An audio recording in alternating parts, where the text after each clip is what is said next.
Assalamualaikum warahmatullahi wabarakatuh. Salam sejahtera untuk kita semua. Om Swastiastu, salam kebajikan. Selamat sore, kembali lagi bersama saya Krisna Angelia Utami atau yang biasa disapa dengan Bu Angel. Kembali lagi bersama dengan podcast Wicaka, tuangkan inspirasi membangun negeri. Pada sore hari ini kita bersama dengan salah satu narasumber yang mana beliau merupakan salah satu guru di SMP Negeri 4 Yogyakarta. Tapi guru ini bukan guru mata pelajaran ataupun guru bimbingan konseling. Guru satu ini merupakan salah satu sebutan guru baru untuk dunia pendidikan, yang mana beliau merupakan GPK.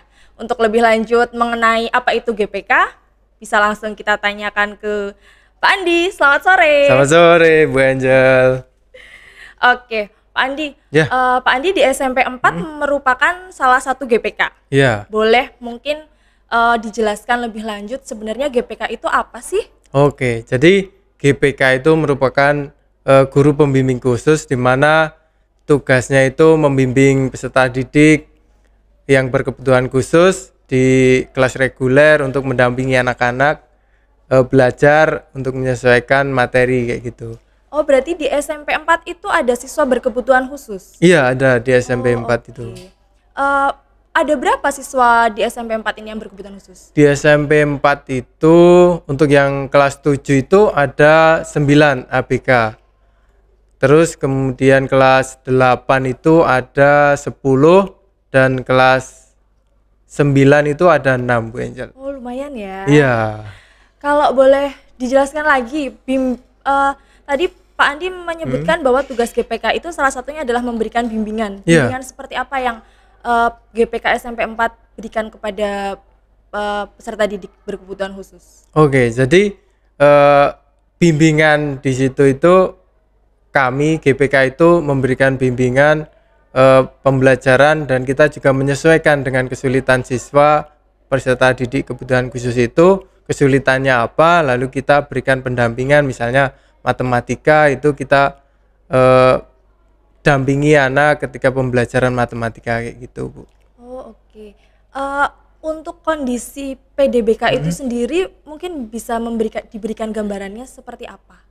Untuk kondisi ABK ya, kondisi ABK di SMP 4 itu rata-ratanya peserta didik kebutuhan khusus low learner gitu, Bu. Tapi ada beberapa juga yang kebutuhan ganda. Itu contohnya slow learner dengan ADHD. Kemudian ada juga yang itu peserta didik yang pakai kursi roda, DMD dan DMD sama slow learner gitu. Jadi ada kebutuhan ganda gitu, Bu. Saya sedikit tertarik dengan peserta didik yang berkebutuhan khusus dengan kursi roda. Iya. Itu bagaimana dia melakukan pembelajarannya di kelas? Apakah sama dengan teman-temannya atau ada perbedaan cara pengajaran atau materi? Oke, selama saya pendampingan itu ketika pembelajaran, sebagai contoh ya, Bu, ini contoh pas pembelajaran seni rupa. Nah itu kita sesuaikan dengan kondisi anaknya, kemudian sarana prasarannya juga kita sesuaikan. Misalnya anak disuruh menggambar, itu kan anak ada hambatan di ototnya, jadi memegang pensil itu agak kesulitan. Kemudian kita sediakan atau kita carikan aplikasi untuk menggambar gitu. Sebenarnya di sekolah itu sangat mendukung terkait dengan fasilitas yang dibutuhkan peserta didik kebutuhan khusus ini. Tetapi kan di sekolah itu ada tab. Nah itu anak itu cenderung kebesaran, Bu. Jadi kalau pakai tab itu layarnya agak besar, sementara otot tangannya itu lemah, jadi kita turunkan dengan smartphone kayak gitu. Oh, jadi dia lebih nyaman menggunakan handphone dia sendiri? Iya, pakai smartphone. Berarti diinstal aplikasi di dalam handphonenya itu ya? Iya, tetap menginstal aplikasi. Berarti GPK juga melakukan kolaborasi? Iya, itu salah satu tugasnya. Di lain tadi pendampingan itu GPK melakukan kolaborasi dengan guru mata pelajaran, kemudian juga mensosialisasikan pendidikan inklusi di masyarakat sekolah. Kemudian kami itu juga melakukan observasi terkait dengan anak-anak yang diduga itu memiliki kebutuhan khusus, nah kita observasi kemudian nanti kita tindak lanjuti dengan asesmen dan sebagainya gitu. Oh, baik. Selanjutnya kan era-era sekarang ya banyak digaungkan mengenai literasi. Iya. Apa sih peran GPK itu sendiri berkenaan dengan literasi kalau di SMP 4?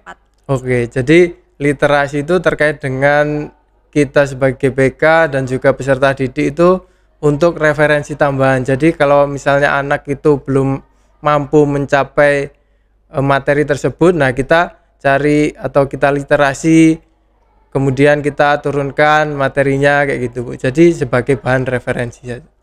Kayak gitu. Selama Pak Andi menjadi GPK di SMP 4 ini ya, Pak Andi bagaimana melihat siswa reguler lainnya menyikapi dengan adanya siswa berkebutuhan khusus ini, khususnya yang kursi roda? Ya, oke. Tapi sejauh ini kalau untuk teman-teman reguler itu sangat humble ya, Bu. Jadi mereka juga sangat terbuka dengan anak-anak itu, anak berkebutuhan khusus terutama yang pakai kursi roda itu, dia malah kalau ada kegiatan itu bisa membantu kayak gitu jika ada kesulitan. Gitu. Iya. Oke. Itu yang kursi roda karena sudah terlihat jelas fisiknya memang ada perbedaan, jadi teman-teman saling membantu. Jika dengan siswa yang slow learner, mungkin mereka dalam menerima materi kan lebih lambat dibanding teman-teman yang lain. Itu mereka bagaimana teman-teman di kelasnya? Teman-teman itu juga saling mendukung, Bu.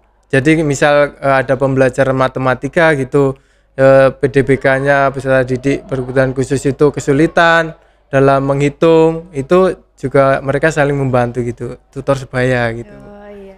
Berarti iklim inklusi di SMP 4 ini sebenarnya sudah terbentuk. Iya, sudah terbentuk bagus. dengan baik. Baik.